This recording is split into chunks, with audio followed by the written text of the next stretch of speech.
we're in the third dimension, what we tend to not understand is that time really doesn't exist. Clocks exist.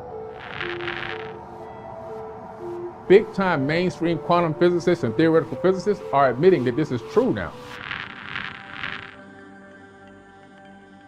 We've been given this functional arrow of time, which puts us in one specific direction, so that we can organize our thoughts and our days and our years and weeks and what we're going to do and where we're going to meet up with somebody and everything else. So we have this ability to coordinate and collaborate with each other. However, if you understand that time is also an illusion, it's something that you can use as a tool, but if you also understand that it's an illusion, then you can actually master time and you can maximize what you're doing on this planet. Because if you go in all the higher dimensions, we're in the third. So if you draw a line on a piece of paper, that's the first dimension. If you then connect those lines and create a house on a piece of paper, that's a two-dimensional structure, or you can move it into a computer. Anything you see in a computer that looks 3D is actually 2D. And because we're in the third, we can see down into 2D, we can see all the way down obviously into 1D, and we can manipulate those dimensions from our higher selves. Now, there are beings in fourth, fifth, and sixth dimensions. There's people above us. Because of that, they see us and they recognize the past, present, and future operating all at the same time. Everything's happening at once. There is no separation between the past, present, and the future. The arrow doesn't exist. Because they're higher than us, they can look down into the third and they can see into what we're doing. The fourth dimension is something called a tesseract. If you go into the ancient text, it's Metatron's cube, meta, M-E-T-A, metaverse, right? They got that from Metatron's cube. Now this fourth dimension is really something called a quasi-crystal. And this quasi-crystal in the fourth dimension, it casts a shadow, and the shadow that it casts, it creates the realm that we're living in here. We're living in a shadow of a higher dimension. That shadow creates a third dimension. It actually creates a fractal of it, creates this fractal holographic matrix that we're actually maneuvering in the third dimension right now. You can address a fourth dimension of time like Albert Einstein was saying if you're just looking at a third plus a fourth being the arrow. But when you actually move up into another dimension, we now know in quantum physics that there is actually a fourth dimension. So all dimensions are in 90-degree angles of each other. And according to quantum theory right now, we're really anticipating that there's at least 11 dimensions, or otherwise the universe would collapse. So there really is truly a fourth, fifth, sixth, seventh, all the way up, not just the arrow of time. That's just something extra. I believe personally, just based off of my research, and I've gone through now over 1,000 scriptures, texts, papyruses, cuneiform tablets from all over the world. They all have a very similar story. All these ancient civilizations talk about beings, not just beings who came here from other planets, people that look like us, not identical, but very similar. In other words, a bilateral, bipedal hominid of some type that can maneuver around, that has appendages that can manipulate the environment, because without that, you can't move out into space and other places. And they also talk about multidimensional. You get into like the Nag Hammadi and stuff like that.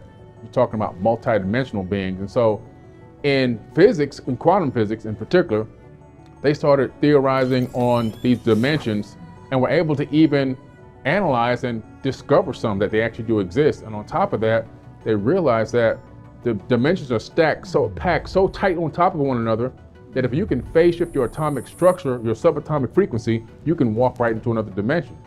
And so they started postulating, what if beings from higher dimensions or some of these apparitions and these paranormal phenomena that we're seeing, are they able to maybe take a glimpse or a peek? Are they phasing through into our universe? And so from higher dimensions. And so they started really theorizing it. It seems to be, and based on my research, that there's people living everywhere. Not just, and I'm not talking about little green men with antenna. I think that there's people living all throughout this universe in the third dimension. And I think there's people living all throughout even higher multiple dimensions, maybe at a certain level, at a certain height in those dimensions. Maybe they don't have a real corporeal body, you know what I'm saying? But I believe that the consciousness is there.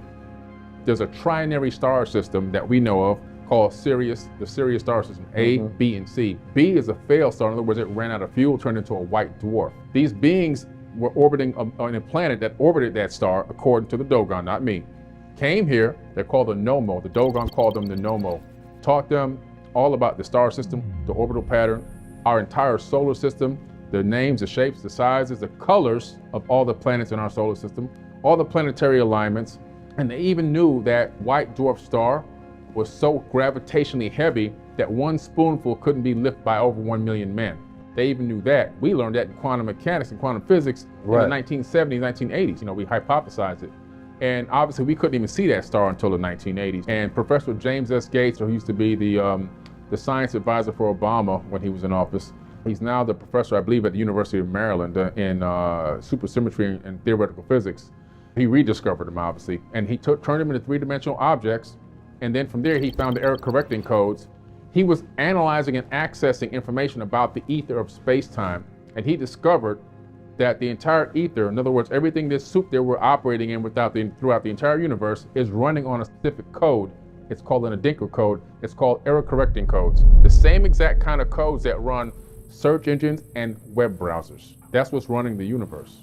One thing people don't understand is that everything in the third dimension is made of light, and so we are light and light is us. We know that the illusion of this avatar body and this chair I'm sitting on and the table that you're sitting at, what is this? This is slowed down light waves. When you slow light down and then consciousness interacts with it, it collapses it into what we call solid matter. So solid matter is actually an illusion.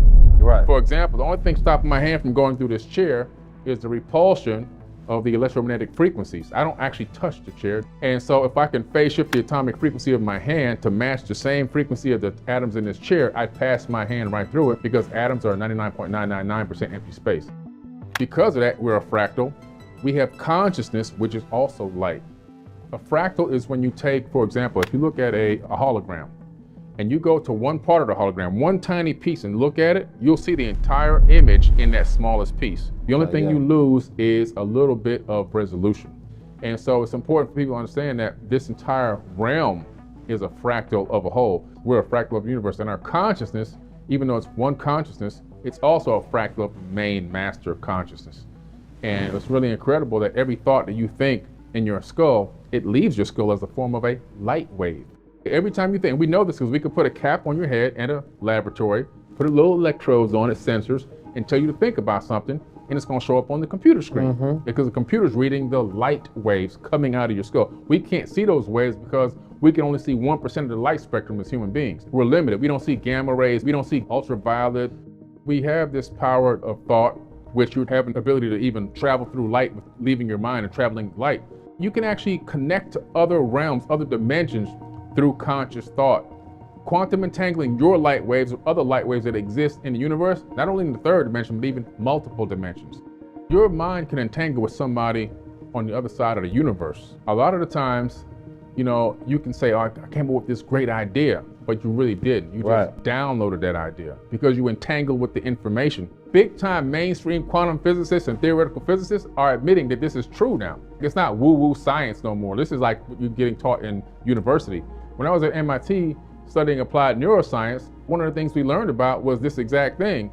The fact that not only can you walk in a room like you were saying earlier and you can sense the vibe and you can actually transmit negative or positive energy to somebody. Somebody's at a low frequency and you walk in positive and high frequency enough, your light being can actually raise their energy level. And if you're not high enough and they're low, they can actually drop your energy level. It depends on how strong you are consciously. And then also we talked about the fact that we can entangle with information throughout the entire multiverse. And if you're able to discern that information, if you can put the action behind it, it could be one of the greatest inventions. It could be Web3, it could be NFTs or whatever. All this stuff comes from other places.